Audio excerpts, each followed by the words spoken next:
नमस्कार, prime Bharat news के सभी दर्शकों का बहुत बहुत स्वागत है। आज हम चर्चा करेंगे 2027 विधानसभा चुनाव की। आजकल जो महंगाई के लोग सब लोग कह रहे हैं कि महंगाई बढ़ रही है, पेट्रोल में इथेनॉल मिलाया जा रहा है जिससे कि गाड़ियों में दिक्कत आ रही है। आइए आज हम लखनऊ के कुछ व्यापारियों से बात करते हैं कि उनकी दुकानदारी कैसी चल रही है और चुनाव को किस मद्देनज़र वो देख रहे हैं और किसके तरफ जाएगी व्यापारियों की। भाई साहब, क्या नाम है आपका? नितिन बंसल। नमस्कार। नमस्कार बंसल जी, ये बताइए कि आजकल एक बहुत बड़ा मुद्दा उठा हुआ है महंगाई का। जैसे चीनी महंगी हो गई है और कुछ लोग कह रहे हैं कि जो पेट्रोल में इथेनॉल मिलाया जा रहा है 20%, इससे गाड़ियों के एवरेज में और गाड़ियों में रखरखाव में भी खराबी आ रही है। आप क्या कहना चाहेंगे? देखिए, जो एथेनॉल मिलाया जा रहा है इससे गाड़ियों के एवरेज में तो बहुत ही कटौती हुई है। मतलब जैसे किसी गाड़ी 40-50 एवरेज दे रही थी, वो 30 पे आ गया एवरेज उसका। और गाड़ी में समस्या ये पैदा हो रही है कि चलते चलते गाड़ियाँ बंद हो जा रही हैं, जिससे सर्विस सेंटर पे और जो लोग जहाँ भी सर्विस कराते हैं गाड़ी, वो वहाँ पर आक्रामक स्थिति बनी हुई है। वहाँ पर लड़ाई कर रहे हैं कि आपने सर्विस कैसे की, बल्कि सारा योगदान जो है वो पेट्रोल का है। इस वजह से गाड़ियों की लाइफ भी घट रही है और जनता को परेशानियों का सामना करना पड़ रहा है। नितिन जी, चीनी भी महंगी हुई है, लेकिन केंद्र सरकार ने चीनी पर लगाम लगाने के लिए बहुत सारे प्रयास कर रही है और यूपी गवर्नमेंट भी कर रही है। अब 65 रुपए में चीनी हो गई, 5 रुपए दाम घटा है। आपको क्या लग रहा है कि इससे रक्षाबंधन का त्यौहार कल है, तो क्या इसमें फीका पड़ेगा कुछ? देखिए, बिल्कुल पड़ेगा, क्योंकि ऐसे समय में चीनी के दाम बढ़ना बहुत ही चिंताजनक है। क्योंकि त्यौहार सर पे होने के कारण मांग स्टैम्प मिठाइयों की और अन्य उसमें चीनी की बहुत डिमांड बढ़ जाती है, जिससे रेट 20-20 रुपये किलो बढ़ गए हैं। तो कहीं ना कहीं मिठाई पे भी इसका असर पड़ेगा, जिससे बहनों की जेब पे अतिरिक्त बोझ पड़ेगा। और इस पे गवर्नमेंट को ध्यान देना चाहिए, क्योंकि ये बहुत ही ज्वलंत मुद्दा है। चीनी का जो घर में रोज़मर्रा की चीज़ों में सबसे पहले आती है, इसलिए इसको ध्यान देना चाहिए गवर्नमेंट को। नितिन जी, आपके इलाके में जैसे कि आप मुंशी पुलिया के पास रहते हैं, तो वहाँ पे कोई सरकारी हॉस्पिटल है कि नहीं है? वहाँ पर इरम पे है, इरम सी ब्लॉक इरम तो हॉस्पिटल। आप कभी जाते हैं वहाँ पे? वहाँ की सुविधाएं कैसी हैं? डॉक्टर बैठते हैं कि नहीं बैठते हैं? सुविधा ठीक है, लेकिन भीड़ बहुत होती है। उसको मेरे हिसाब से बड़ा करना चाहिए कि जिस हिसाब से जनसंख्या का दबाव है यहाँ इंदिरा नगर में, वहाँ पर बहुत ज़्यादा भीड़ बढ़ने के कारण लोग उतने सेटिस्फाइड होकर नहीं जा पाते हैं। आपके क्षेत्र में स्कूलों के क्या हाल है?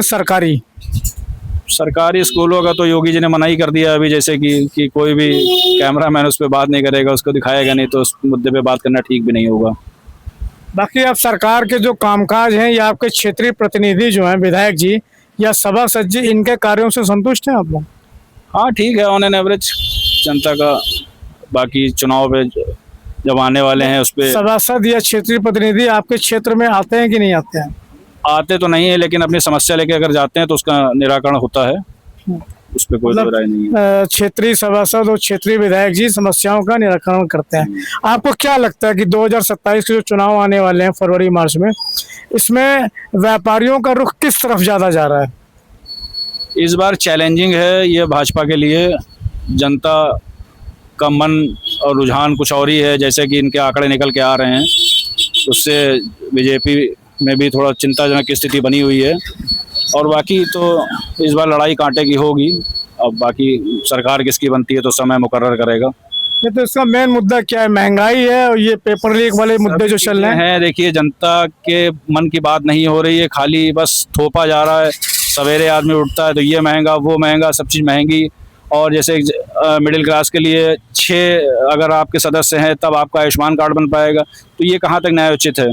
क्योंकि एक तरफ तो जनसंख्या पे कमी की बात की जाती है कि जनसंख्या को मतलब नियंत्रण कानून लाइए, और दूसरा ये बोल रहे हैं कि 6 सदस्य होंगे तभी आपका आयुष्मान कार्ड बन पाएगा, तो ये गलत है।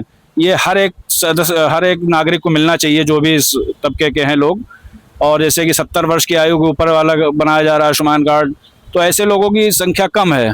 जो अभी जो युवा वर्ग है, सभी खान पान दूषित होने के कारण काफ़ी बीमारियां फैल रही हैं, तो उसके लिए आयुष्मान कार्ड जो है हर उसकी परिवार की ज़रूरत है। कृपया इस पर ध्यान दें, इसको जो कम किया जाए यूनिट को, तब ये बन पाएगा।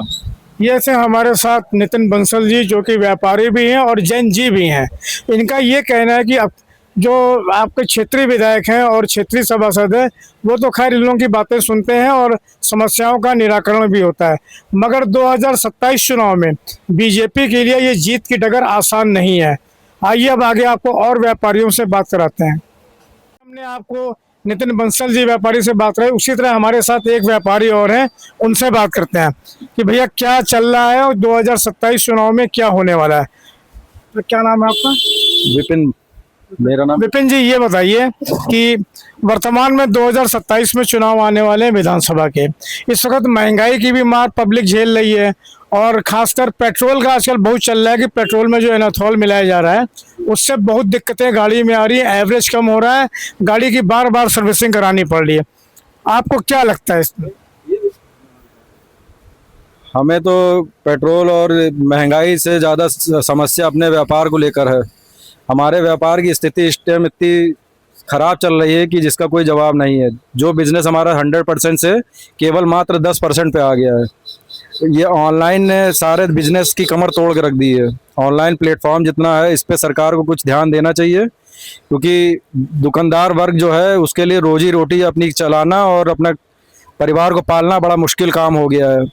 ऑनलाइन ने पूरे मार्केट की सेल को कैप्चर कर लिया है। बाकी छोटा दुकानदार जो है वो केवल अपने सुबह आता है और शाम को चला जाता है, दिन भर में 10% भी बिजनेस नहीं कर पाता है और केवल वो अपनी मेहनत कर रहा है, उसको मेहनत का सिला नहीं मिल पा रहा है।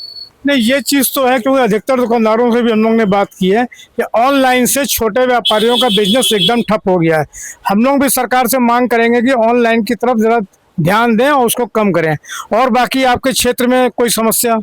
क्षेत्र में तो कोई समस्या नहीं है, बाकी कोई दिक्कत नहीं है, जिंदगी चल ही रही है किसी तरह बस। जिंदगी चल रही है ऐसा मत कहिए, जिंदगी मतलब ठीक ठाक जिंदगी चल रही है ना? ठीक ठाक चल रही है, बस वही कमाई कम खर्चे ज़्यादा हो गए हैं।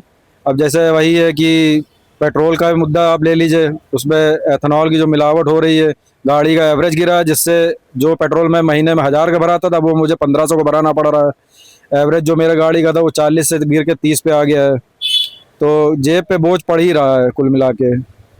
बाकी ये बताइए कि जो सरकार सुविधाएं दे रही है, जैसे कि राशन दे रही है, राशन वासन आपको मिल रहा है? आयुष्मान कार्ड बना है आपका? नहीं, आयुष्मान कार्ड तो हम लोग का बन ही नहीं पा रहा है। हम लोग मतलब 6 यूनिट नहीं हो पा रहा, घर में 6 सदस्य नहीं है। 6 सदस्य नहीं है तो नहीं बन पा रहा है। और बाकी जो बुजुर्ग हैं वो 60-70 साल के हुए नहीं हैं तो उनका भी नहीं बन पा रहा है। बाकी ज़रूरत तो सभी नागरिक को है उसकी। कोई आजकल की इतना मेडिकल के खर्चे जो ज़्यादा हो गए हैं, अपनी जेब से उनको निपटा पाना बड़ा मुश्किल काम है। तो अगर ये आयुष्मान कार्ड हर नागरिक के पास हो तो उसको अपनी मतलब स्वास्थ्य संबंधी समस्याओं का निदान मिल सकता है। तो ये सबके लिए ज़रूरी होना चाहिए, हर नागरिक को मिलना चाहिए। राशन मिल रहा है ना आपको? राशन तो मिल रहा है, हर महीने मिलता है ना? जी जी, कोई दिक्कत नहीं? नहीं कोई दिक्कत नहीं। बाकी जैसे कि आपके क्षेत्र में विकास के कार्य ये सब ठीक ठाक चल रहे हैं? सब बाकी सब ठीक है, बाकी कोई दिक्कत नहीं है किसी तरह। मतलब रोड बनी है, नाली वाली बनी है? बाकी सब चीज़ सही है। तो ये थे हमारे साथ व्यापारी जिनका ये कहना है कि ऑनलाइन होने की वजह से छोटे और फुटकर दुकानदारों को बहुत तकलीफ हो रही है। इनका व्यापार एकदम घट गया है, व्यापार सिर्फ 10% ही चल रहा है। इस तरफ सरकार को भी ध्यान देना चाहिए। मैं नीरज कुमार सिंह, प्राइम भारत न्यूज़, लखनऊ।